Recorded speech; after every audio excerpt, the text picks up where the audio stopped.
Thank you.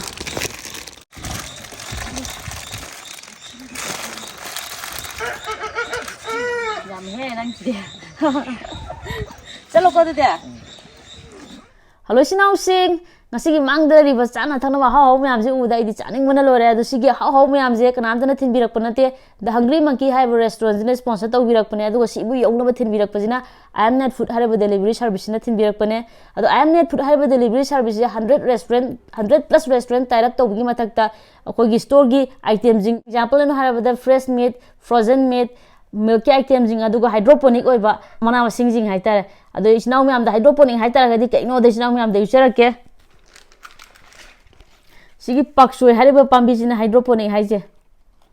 Sigi pambi je khoina oko thongu ju yare nga ga thongu ju yare aduga yen ga thongu ju yare kangsoi thongu ju yare ka homsha ju yare samput pulo ju yare kola sar ju yare loin bak jab yare khoina sani bo mongda adu yam hawne sina yam sada ba yauk tar ga di yam tang try taw yo sigi je aduga amnet funa deliver taw riba area je 40 km ba deliver taw jagane aduga every sunday kuding makina free delivery oi jagane aduga every sunday kuding makina tabai ta to pamatamda sina yam na han wena kakpu oi taragadi adu free delivery oi jagani aduga delivery charge logiba kangbu du buna loyalty cash oina cashback halakane asida sunatana order taw khuding gi cashback lakane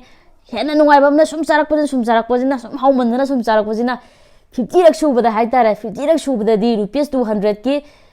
cashback oina khogi amnet food ki account da credit torkane asida sunatana amnet food ki coupon khara lejai aduna sinaw myam na support leyo matam da 500 hen taragadi mai coupon jing do collect to biraga store redeem to biyo ko yam interesting oi bamna sunday have monday have am the like sinaw myam na says a15 hariba code use to bi taragadi the hungry monkey restaurant ko ina sana wai tiam jing je 15% offer le ne di sinaw myam sab hor ado sigi sana na wai tiam myam je sinaw myam da ming ha petang hajaram ge si sina pork ribs ne ado si naga style pork curry chicken samosa chicken momo, fried rice, the chicken dragon. Jina umang biji chungkan bada sigi chicken samosa jun ilake. Se ada si jun thamage ko. Sadi charo si madena.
ꯉꯁꯤꯒꯤ ꯄꯣꯛ ꯊꯣꯡꯕꯁꯦ ꯅꯪꯉꯥꯏ style ꯄꯣꯛ ꯀꯔꯤꯁꯦ ꯌꯥꯝ ꯍꯥꯎꯋꯦ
chicken samosa je yamdi hawe to aina plating tobda kitang ingre duna kitang no tawre thotok pai tar ado mathang sigi chicken dragon haiba him chaje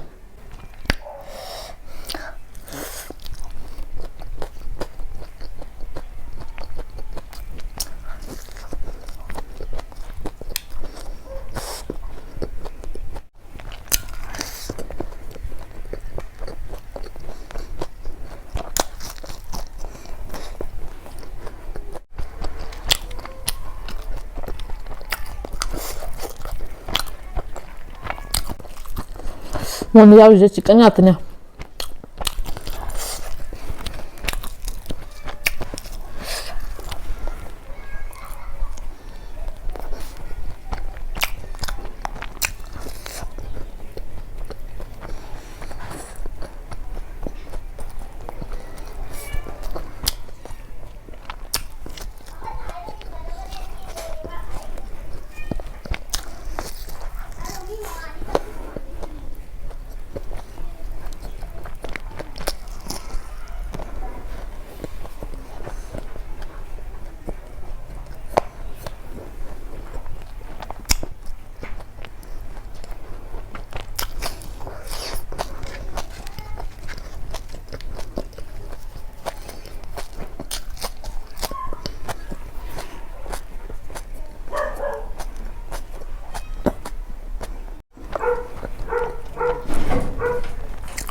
맛있대. 시키 치킨 사모사제 얌디 하we도 애네 살 plating to kitang inggreba no sabada nuaitre sigi pork ribs ko hauji kaino si mathakta napi ma geno je so saidero chi hau bani da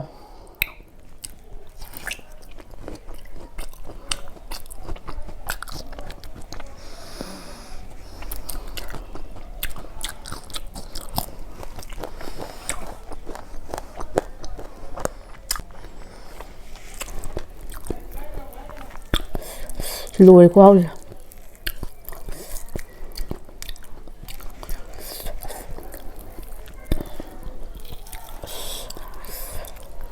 và lúc ngồi sẽ lùi đẹp ạ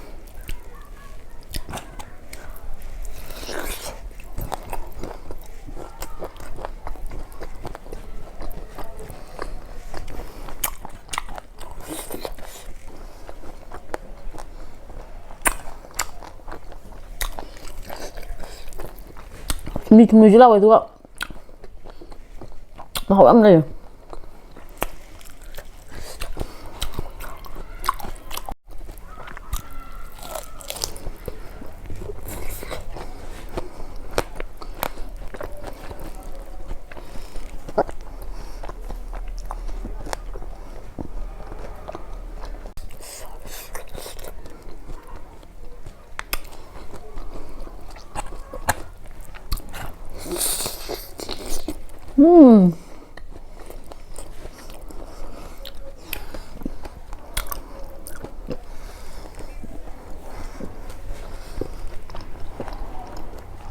cái khoa gì đây chị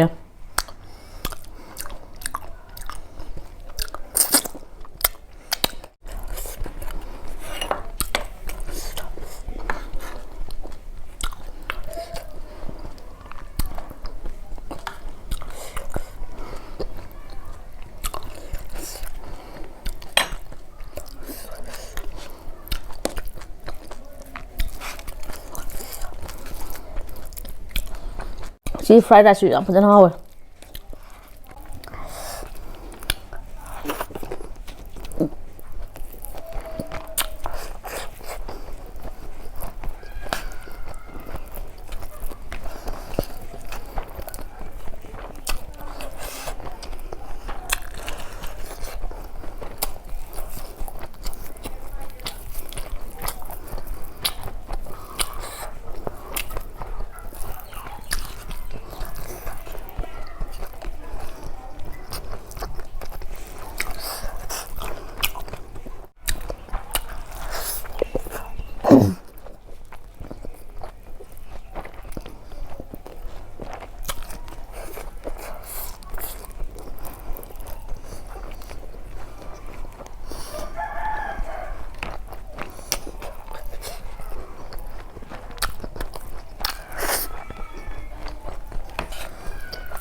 ꯁꯤꯒꯤ Naga style ꯄꯣꯛ ꯀꯔꯤꯁꯦ ꯅꯪ ꯅꯝ ꯆꯥꯔ ꯈꯪꯅꯤ ꯌꯥꯝ ꯍꯥꯎꯋꯦ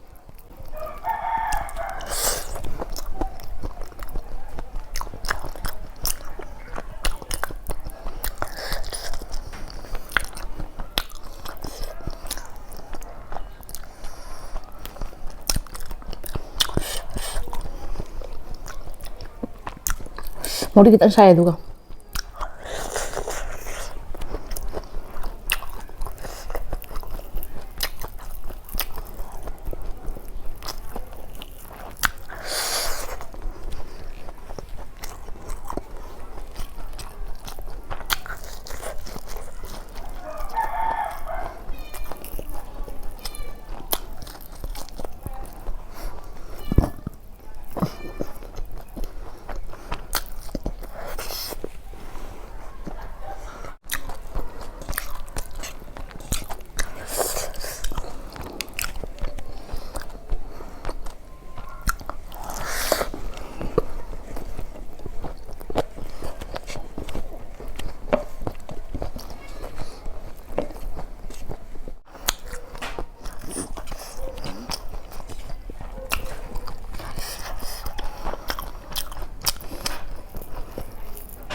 Last bite.